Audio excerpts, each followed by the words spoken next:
Adventure Time has this reputation for being the goofy Sugar Rush cartoon you watched after school. And yeah, season 1 and 2 absolutely fed into that.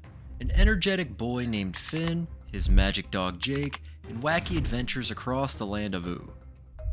There's slime, candy people, and yes, ridiculous villains who might fight you over bacon or marriage proposals. Then the darkness hits. The Lich. Billy's corpse as a puppet. Mushroom Wars post-apocalyptic aftermath. Marceline and Simon's tragic past. But somehow, none of that shakes you off like this one quiet little episode. The episode kicks off in the treehouse while a knife storm rages outside. Jake and BMO are fully immersed in crafting a pillow fort, bouncing around with that infectious chaotic energy, while Finn just sits there, gloom written all over him. He's spiraling after Flame Princess didn't laugh at his joke, the kind of tiny rejection that somehow twists the day into a personal crisis. Jake, of course, notices, but dishes out wisdom in his trademark ridiculous way. You're hung up on imaginary problems. Then comes the metaphor with the cup. The cup he loves, now gone forever. It's nonsense, sure, but it plants a seed, a quiet probe into what's real versus what's not. This isn't just silly dialogue, it sets the emotional framework, forcing viewers to confront how much of our own distress lives in imagined spaces. And then Finn makes one choice, and tumbles into a world he never meant to enter. As Finn ventures deeper into the fort, he discovers a mysterious latch, the gateway to an entirely new pillow dimension. At first, he assumes Jake had built it, just another one of his friends' over-the-top constructions. But the door disappears behind him, cutting off the way back. He lands in Pillow Town, a place soft and absurd on the surface, but dangerous in ways he can't yet process. His first act of heroism comes fast. He confronts a blanket dragon threatening the town. Then he meets Mayor Quilton, who greets him with fanfare, calling for a celebration. It's here Rosalinen, the mayor's daughter, approaches with a seemingly innocent request. It's one dance.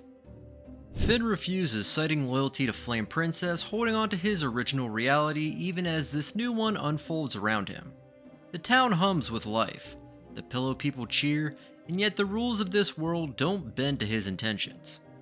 Loyalty matters less than the forces keeping him trapped, but intent means nothing when a world decides to keep you.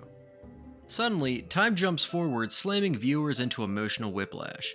Finn now has a family with Rosalinen, a complete life built in this strange dimension. Comfort becomes a trap. Decades fly by unnoticed. His face now sporting a majestic beard. His right arm no longer fully human, but pillow-like, foreshadowing losses yet to come. Quilton discovers a cryptic book explaining that the door back to his home appears randomly, no rhyme or reason, forcing Finn to decide. Stay with this life of familiarity, or risk chasing a door that may never appear again. He wants to find it, to reclaim his old world, but Rosalinen's fear and pleas anchor him. The tension isn't merely fantasy. It mirrors how we all wrestle with the balance between safety and our deeper purpose. And then time hits even harder. Time jumps forward and Finn is older, sporting a majestic gray beard, his right arm now a pillow robot hybrid, a subtle nod to the missing arm he will later canonically lose. Every detail feels deliberate, planting seeds for what's to come. He encounters the Oracle, whose voice carries that uncanny Rex from Toy Story tone, already expecting him, holding knowledge from the newspaper of the future. The Oracle's first question pierces Finn's resolve. Cryptic warnings drip from the Oracle like slow poison, each one a twist in Finn's mental spiral. He wrestles with the riddle, trying to decode reality, trying to separate his longing for home from the life he's built here. Every interaction tightens the tension, showing us how small choices can trap you in psychological loops. It's subtle storytelling that forces us to reflect. What would we do if we were faced with a life that might be ours but not truly real? Then his own memories betray him. Finn's confusion intensifies when the voice of a familiar figure, Jake, appears in a distorted echo. The fake memory Jake tells him to stay, and maybe he never existed, mirroring the earlier grounded advice from the real Jake, but twisted, corrupted into something manipulative. The juxtaposition crushes Finn's sense of reality, making him doubt everything he once believed.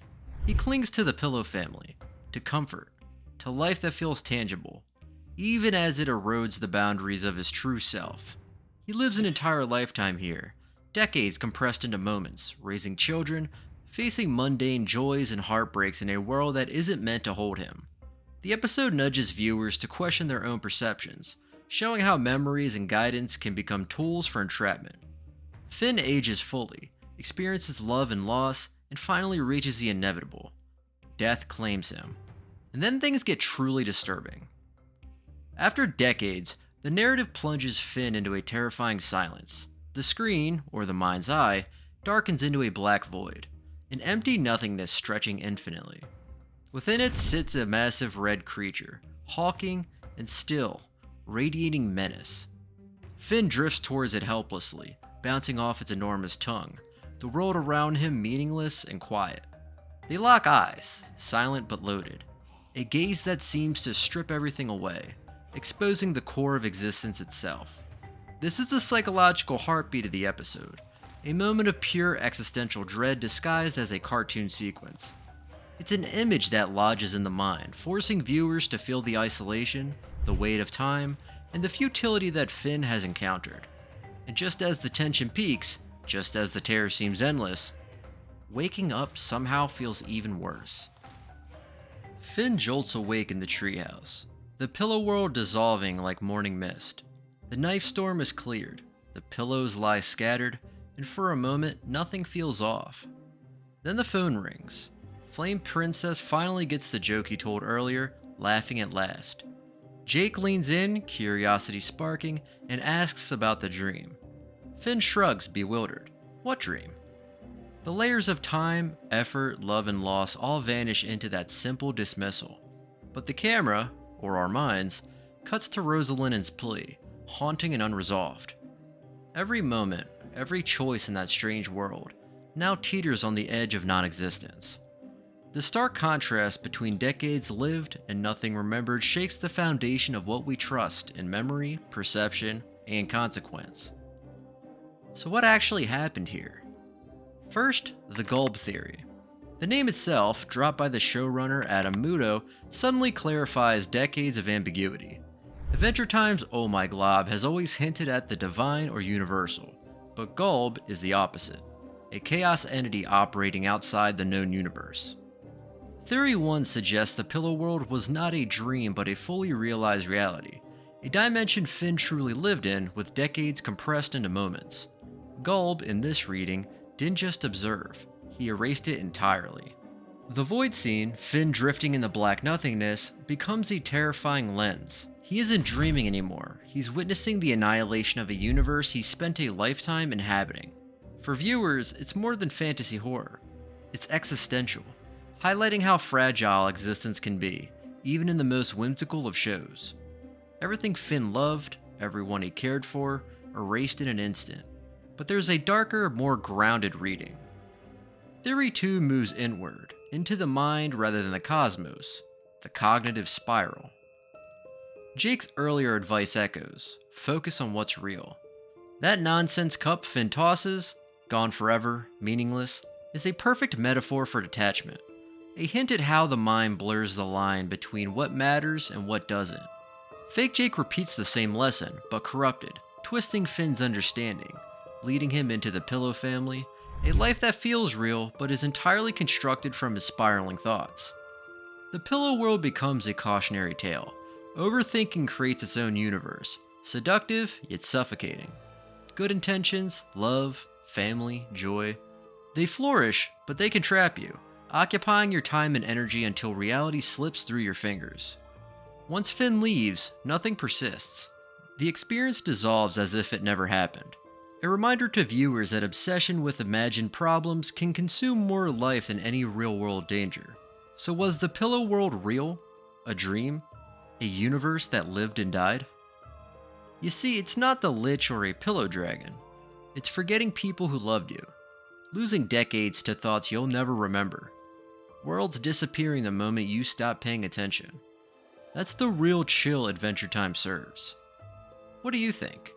Real world or dream world? Drop your take below, hit the like button, subscribe for more cartoon deep dives, and check out the channel for more crazy theories. Thanks for watching.